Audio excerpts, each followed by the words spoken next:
This is Ryan Elliott for Boxing Social in association with Bedford. We're in London. With me, Johnny Nelson. Johnny, back to business. How are you? Yeah, back in business. Nice to be in London. What's this place called? Laziest Hall. We've done things down here before, right next to the secret Richard Williams gym near London Bridge.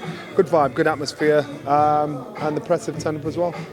We're here, it's an open day ahead of Richard Riakporhe against Joshua-Jumah. Considering both of them lost an opponent, not a bad replacement fight at all. You know what? This could be a better fight than originally planned. You've got two fighters that want this. Two fighters, London boys. It creates that rivalry, that interest, and it's nice to see that, especially in the cruiserweight division. And it's a great opportunity for Jumah to try and upset Riakporhe's apple cart. Fair play to Joshua-Jumah for taking this. He'd had a couple of years out the ring. He had a 4-rounder last month to kind of get back into business. But how crucial could that inactivity be going into a fight like this? So when you talk about inactivity, if it's real inactivity where you've not done anything at all, it's crucial. It can be devastating to a career. If you've been training, if you've been in the gym, just been doing stuff behind closed doors, the only difference is performing in public, and that's it. So it's getting down to the nitty gritty. What has he been doing in this time he's had off? Has he had managerial issues? You don't know. But again, these are one of those occasions where, unless you get the facts, this could be a banana skin. If Riakporhe's as good as he's supposed to be, he should get this job done. If he does get the job done, Richard Riakporhe, I was looking at the cruiserweight rankings kind of this morning. It's fair to say he's not a million miles away from world level here if he beats Joshua-Jumah. No, he isn't. And plus, there's still other interesting fights at cruiserweight as well. Isaac Chamberlain, he's around again. You've got to remember, of course, Lawrence Okoli. And so there are some still good domestic fights, house fillers, that these guys can mix it in. Or picking up a title and then fighting these guys. So again, I can name you 3, 4, 5 fights that Riakporhe could get involved in, even before stepping his toe in actually boxing for the world title. But of course, the aim is to box for a world title and get a world title under your belt. And I think he's moving in the right direction. A couple of fights I want to ask you about on the undercard. Dan Aziz has signed with Boxer and Sky Sports in a multi-fight deal. Was just talking to him. He's absolutely delighted. I think people have been sleeping on him a bit too much in that very much exciting 175-pound domestic scene. Yeah. Obviously, I think people sat up and paid attention when he beat Jose a bit, and I looked at this guy, and you youngsters might not get it, but there was a fighter once called Marvelous Marvin Hagler, and you could tell Marvin Hagler was his inspiration, Dan Aziz's inspiration. The way he fights, the way he's just on the front foot trying to put the pressure on, but boxing whilst that is, I was really impressed with every aspect of what he's got on. And when I saw that box would sign him, I thought, good shout. And it's giving, again, guys that probably wouldn't have got the spotlight, guys that have slid under the radar, a chance to be noticed and recognised and rise to the top.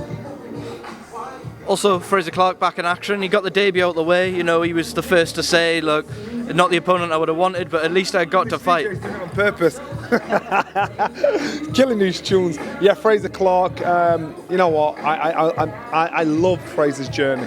I love the story. I love the fact that now he's joined a big boy school and turned professional. And again, they've got to fast track him. Then again, he needs to understand every time he fights, he's going to be praised or criticised.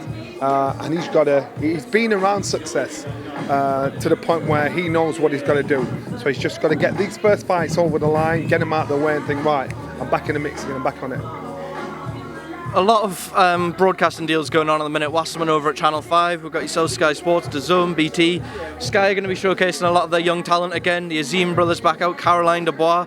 Great time to be a young boxer coming through with so many options in terms of promoters. That's what I said. You've got everybody getting into the mix with boxing. To be a boxer right now, it couldn't be any better. To be a boxer right now, to be a fan right now, couldn't be any better, because you can get boxing left, right, centre. Competition's good.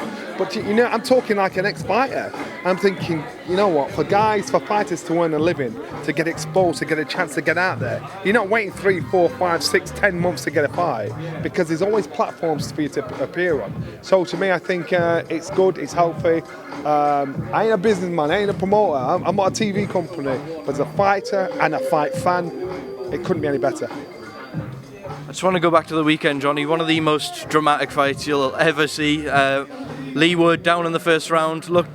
Ben Davison looked like he was getting the towel ready in the corner when he went back out for the second. Puts Wood-Conlan out the ring in the 12th round. How do you sum up that incredible fight? Lee Wood, I've always rated his technical ability, outstanding. And on form, when he's there, when he's for it, this boy is a hard man to beat. My question was that, what is he going to be like under pressure, under real pressure? Now he's proved he's been up, he's been down, he's lost, he's won, he's come back again. And I thought, this is that acid test. And we got everything. Every question was answered for Lee Wood. He was put down heavily. He was caught various times through the fight. You have to dig in. When you've got a fight, when you say championship rounds, that means those last 4 rounds, most fighters, if they haven't got that championship round ability within them, that's when they fall flat in the face. The last round, Lee was digging in hard, still chasing the fight, still thinking, I'm going to win no matter what. I've got to chase to win. He showed true championship material. Conlan, big respect to him. He did the right thing at the right time, so excellent respect. Obviously, both men will rightfully have a little period of rest. I'll try and get through this quickly. Wood-Conlan did come on Boxing Social and say he does want a rematch. Is that a stadium fight for the summer potentially? Well, that's Lee's call. He fully wants it. He won the fight. He got the knockout. Of course. So that's a money fight. So Lee's got to decide what he's going to do, if he's going to do it, and how he's going to do it. Last subject before I let you go, Johnny. One final one. Anthony Joshua. We're expecting it to now be an interim fight. Talk of Joshua-Joyce. Who do you want to see him fight, Mike? The world's Anthony's oyster. Of course, Dylan White and Fury are busy. He's got to look forward and think, right, what fight is going to make a difference in my career? That fight against Joshua-Joyce will make a big difference to Joshua-Joyce's career, but not to Anthony Joshua's career. I think he'll think business. All right, Johnny, I'll let you shoot. Thank you for speaking to Boxing Social.